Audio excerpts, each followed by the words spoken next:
विधानसभा चुनाव की घोषणा होने के बाद सभी पार्टियों की ओर से घोषणा पत्र कब जारी किया जाता है, इस पर जनता की निगाहें लगी रहती है। लेकिन भारतीय जनता पार्टी ने हर बार जैसा पारंपरिक घोषणा पत्र जारी करने के बजाय क्रियान्वयन प्रारूप घोषित करने का निर्णय लिया है। इसलिए भाजपा की बड़ी टीम काम पर लग गई है और सोशल मीडिया पर नागरिकों से सुझाव भी मांगे जाएंगे। पार्टी के घोषणा पत्र समिति के सदस्य सांसद धनंजय महादिक ने मंगलवार को नागपुर में हुई पत्र परिषद में ये जानकारी दी है। उन्होंने कहा कि विधानसभा चुनाव की घोषणा पत्र की भाजपा की तैयारी अंतिम चरण में है और पार्टी ने इसका स्वरूप क्रियान्वयन प्रारूप करने का निर्णय लिया है। पारंपरिक घोषणा पत्र के आगे बढ़कर घोषणा पत्र पर अमल किया जाएगा। परंपरागत घोषणा पत्र में केवल आश्वासन दिए जाते हैं, लेकिन सत्ता में दोबारा आने के लिए संकल्प से घोषणा पत्र करने का और उस पर अमल करने का प्रारूप भाजपा द्वारा तैयार किया जाएगा। इसके लिए 30 सदस्यों की समिति गठित की गई है। जनता से इंस्टाग्राम, फेसबुक, पत्र आदि के माध्यम से सुझाव मंगाए गए हैं। उन्हें इस प्रारूप में शामिल किया जाएगा। ये बीजेपी सांसद धनंजय महाडिक ने पत्रकार परिषद में बताया है। 5 महिन्यापूर्वी लोकसभेच्या निवडणुका झाल्या आणि प्रधानमंत्री मोदींच्या नेतृत्वाखाली, अमित भाईजींच्या नेतृत्वाखाली तिसऱ्यांदा देशामध्ये भारतीय जनता पार्टी आणि एनडीएचं सरकार स्थापित झालं। गेल्या 10 वर्षांमध्ये प्रधानमंत्री मोदींच्या नेतृत्वाखाली देशभरामध्ये अर्थव्यवस्था असेल, कृषी असेल, शिक्षण क्षेत्र असेल, उद्योग असेल, या सगळ्यामध्ये भरीव कामगिरी झाली आणि त्यामुळे 2014 साली आपली भारताची जी अर्थव्यवस्था जागतिक अर्थव्यवस्थेमध्ये 11व्या क्रमांकावर होती, ती 5व्या क्रमांकापर्यंत आणण्याचं काम झालं आणि पुढील 3 वर्षांमध्ये म्हणजे 2027 पर्यंत भारताची अर्थव्यवस्था जागतिक पातळीवर 3ऱ्या क्रमांकावर नेण्याचा संकल्प प्रधानमंत्री मोदीजींनी केला। त्यांच्यावर विश्वास ठेवून देशभरातल्या लोकांनी पुन्हा एकदा देशाची धुरा त्यांच्या हातामध्ये दिली। गेल्या 10 वर्षांमध्ये आपण पाहिलं असेल की देशभरामध्ये खूप मोठ्या प्रमाणात इन्फ्रास्ट्रक्चर डेव्हलपमेंट झालेलं आहे।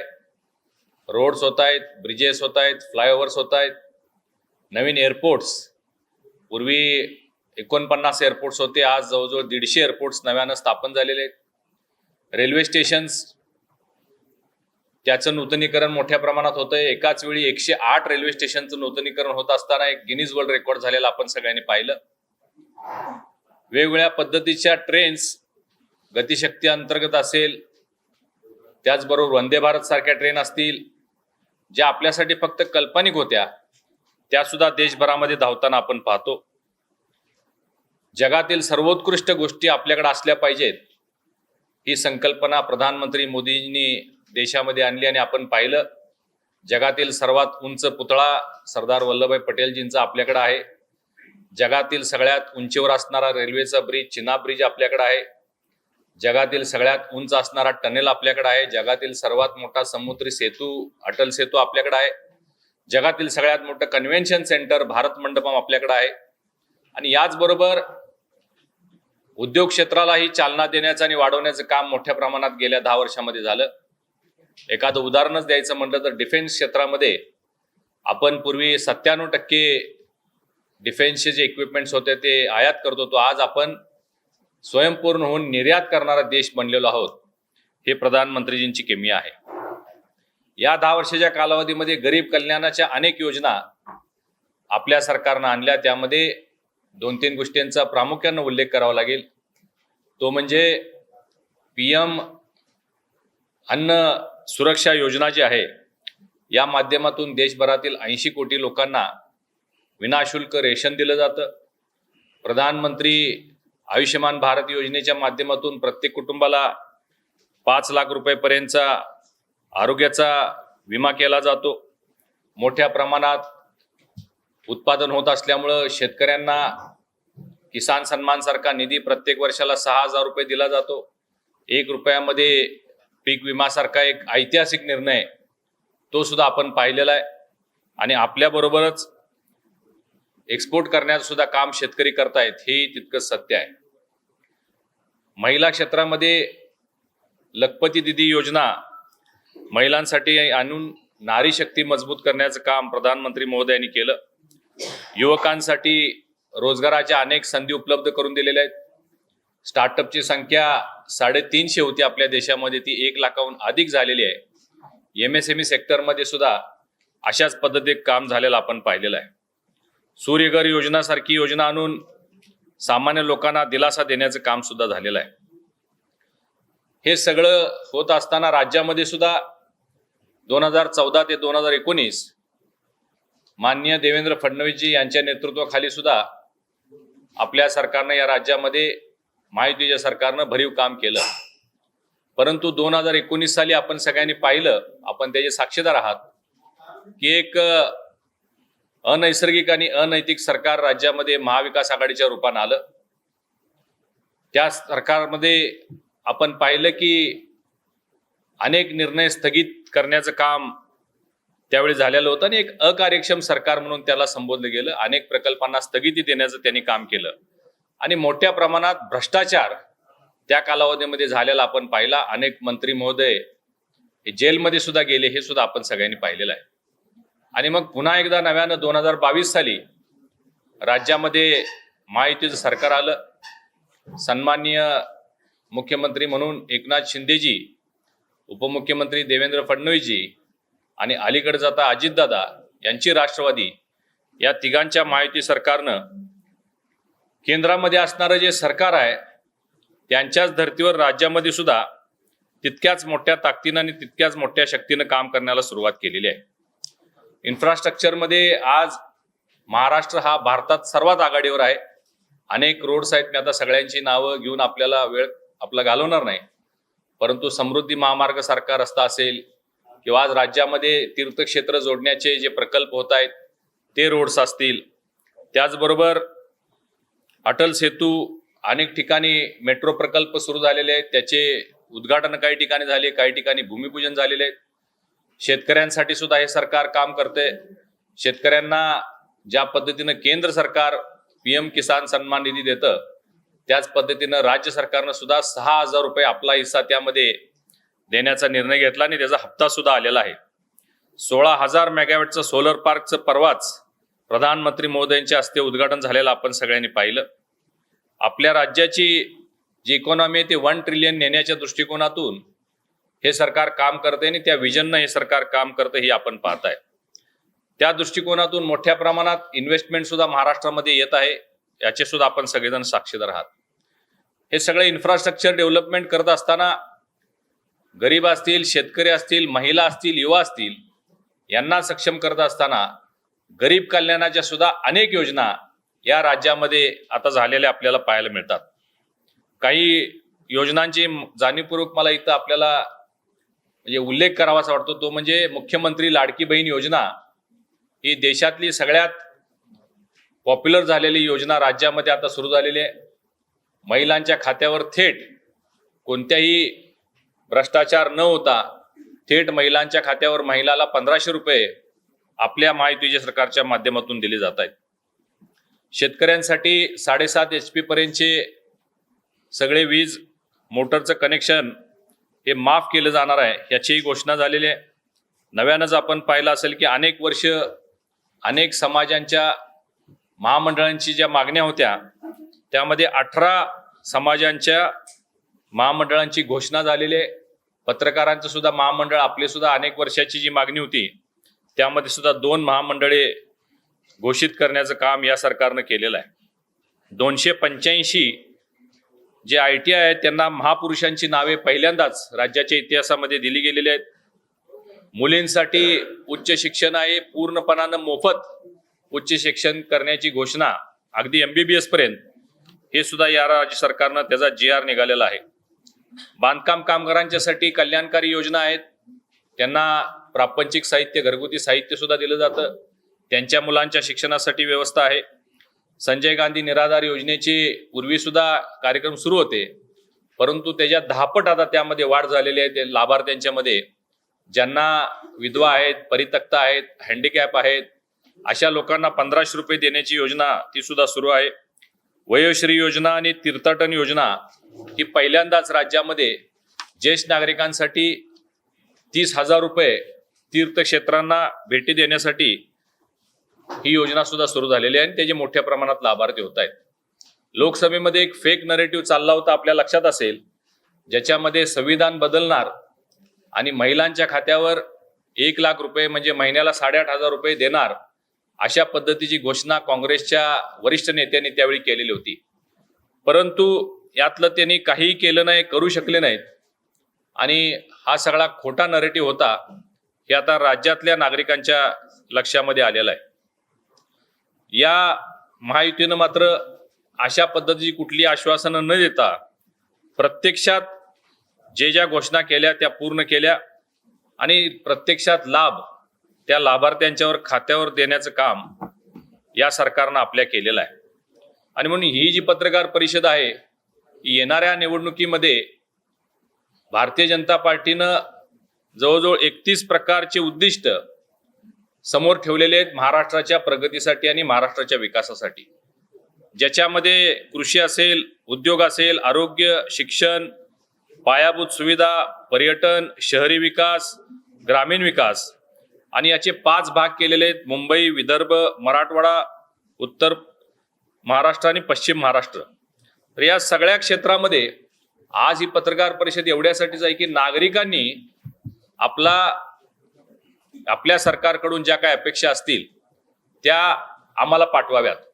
आपल्याला जी प्रेस नोट दिलेली आहे, या प्रेस नोटमध्ये वेगवेगळे अकाउंट्स आम्ही त्यामध्ये नमूद केलेले आहेत. त्यात फेसबुक अकाउंट आहे, ट्विटर आहे, इंस्टाग्राम आहे, ईमेल ID आहेत. नागरिकांनी या सगळ्या विषयांवरती जे विषय मी आपल्यासमोर मांडले, काही मांडले नाहीत, ज्या अपेक्षा आपल्या सरकारकडून ज्या नागरिकांच्या असतील त्या जनतेने आमच्याकडे पाठवाव्यात आणि तो आमच्या जाहीरनाम्याचा भाग असेल, अशा पद्धतीची घोषणा आणि विनंती करण्यासाठी मी आज आपल्या नागपूर शहरामध्ये आलेलो आहे. मी आपल्या सर्वांना विनंती करतो की आपल्या प्रसिद्ध दैनिकातून, आपल्या प्रसिद्ध चॅनेलच्या माध्यमातून, आपल्या प्रसिद्ध पोर्टलच्या माध्यमातून आपण या विभागातील सर्व नागरिकांना आवाहन करावं. जेवढी काही कामं लोककल्याणकारी झालेले आहेत त्याची माहिती तर आहेच, याच्या व्यतिरिक्त राज्य शासनानं आणि भारतीय जनता पार्टीनं आपल्यासाठी काय केलं पाहिजे, या सगळ्या अपेक्षा, आकांक्षा, सूचना, इच्छा आपण दिलेल्या सर्व जे आमच्या ईमेल ID किंवा जे माहिती केंद्र दिलेले आहेत यामध्ये आपण पाठवाव्यात आणि तो भारतीय जनता पार्टीचा यावेळेचा जाहीरनामा असेल, अशा पद्धतीची घोषणा मी आज या ठिकाणी करतो. या पत्रकार परिषदेचा उद्देशच हा आहे की जनतेचा जाहीरनामा तोच पक्षाचा जाहीरनामा, या दृष्टिकोनातून आम्ही राज्यभरामधून या सगळ्या सूचना मागवत आहोत. मी आपल्याला विनंती करेन की आपण या सगळ्या गोष्टी प्रसिद्ध कराव्यात आणि याच्या व्यतिरिक्त आपले काही प्रश्न, खरं म्हणजे या विभागामध्ये फडणवीस साहेब आहेत, गडकरी जे आहेत, त्यामुळं फार काय प्रश्न असतील असं मला वाटत नाही. तरी सुद्धा आपले या संदर्भातील काही प्रश्न किंवा विषय असतील तर आपण विचारण्यास हरकत नाही. किती झाल्यात याची कल्पना नाही आहे, परंतु आमच्या विभागामध्ये सोलापूर आणि कोल्हापूरमध्ये आम्ही IT पार्कसाठी जागा ऑलरेडी रिझर्व्ह केलेल्या आहेत आणि त्यामध्ये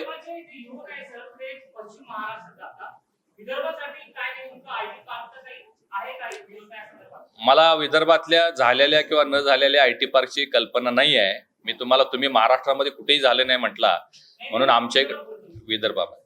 आणि दुसरा जो प्रश्न आपण उपस्थित केला तो म्हणजे मुलींना शिक्षण मोफत केलेलं आहे, त्याचे एक कारण घडलेलं आहे. एक दिवस एका मुलीने आत्महत्या केली कारण ती उच्च शिक्षण घेऊ शकत नाही म्हणून तिने आत्महत्या केली आणि तिची न्यूज संध्याकाळी TV चॅनलवर सुरू झाली असताना सन्माननीय मुख्यमंत्री एकनाथजी शिंदे साहेब यांनी ती न्यूज पाहिली आणि उच्च शिक्षण मंत्री चंद्रकांत दादा पाटील यांना त्यांनी संपर्क केला की अशा पद्धतीनं आपल्या राज्यामध्ये जर मुली फी भरता येत नसल्यामुळे आत्महत्या करत असतील तर ते आपलं अपयश आहे आणि म्हणून राज्यातल्या मुलींना मोफत शिक्षण दिलं जावं यासाठीची योजना त्यांनी तयार करण्यासाठी सांगितली.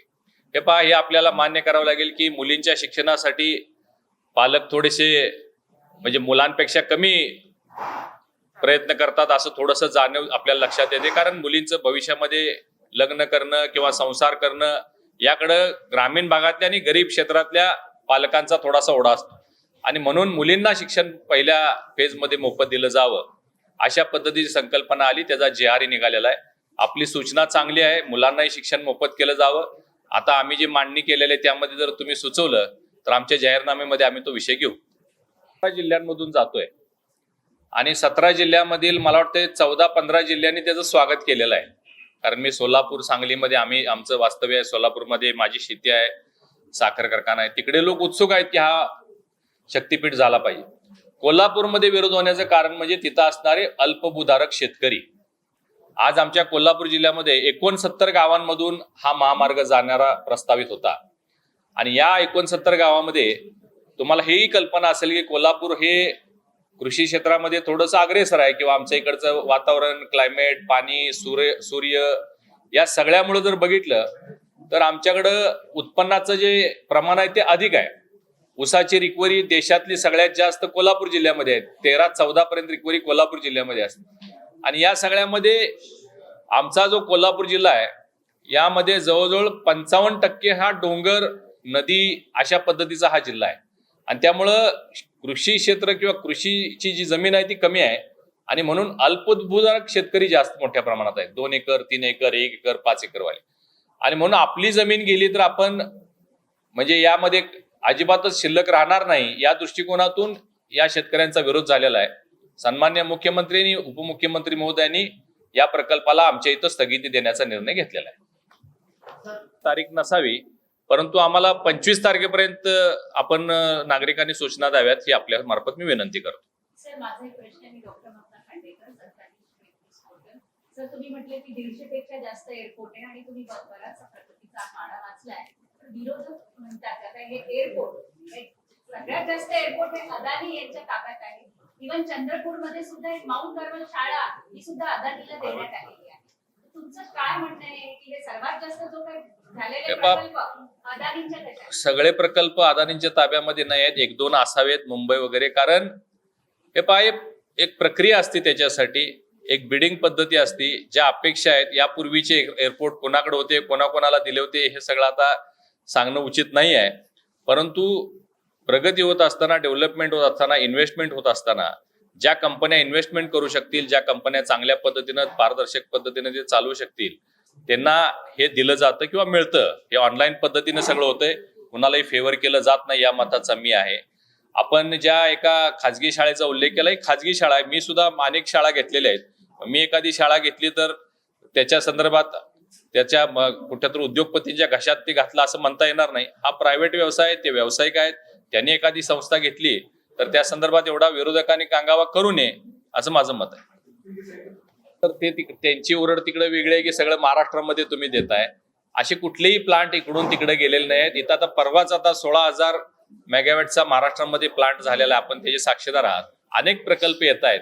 हे निवडणूक जवळ आल्यामुळं काँग्रेसचे आणि उबाटा वगैरे या पक्षाचे लोक अशा पद्धतीनं त्यांना लक्षात आलेलं आहे की या निवडणुकीमध्ये त्यांच्या हातामध्ये काही लागणार नाही आहे.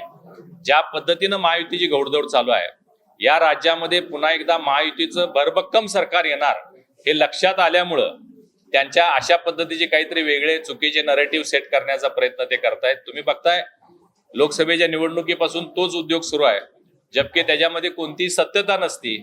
एक खोटं लोकांच्यापर्यंत पोचवायचं आणि तेच बिंबवत राहायचं, अशा पद्धतीचा कारभार अपयश त्यांना नजरेसमोर येत असल्यामुळे ते करतायत असं माझं मत है। कारा न्यूज के लिए विलास पराती की रिपोर्ट। इसी प्रकार से खबरें देखने के लिए जुड़े रहिए कारा न्यूज के साथ। Shrivalli infra, your success our dreams. अब आपके सपनों का घर होगा अपना। आज ही अपने सपनों का प्लॉट बुक करें श्रीवल्ली इंफ्रा के साथ। वर्धा रोड नागपुर में मात्र 9,90,000 से शुरू। MahaRERA registered layout, Sukli Hingna, Jhari Wardha road, Panchari farm, Shankarpur, Butibori, Mohgaon, Jamtha, मिहान जैसे लोकेशन पर पाएं विशेष सुविधाएं जैसे cement road, water pipeline, drainage line, electricity with attractive gate and many more facilities are available. 80% bank finance are also available. For more details, please contact 0712 350 7162. Office address F2122 Jayanti Nagri 4 above Pursi Super Bazaar, Manish Nagar, Besa Road, Nagpur.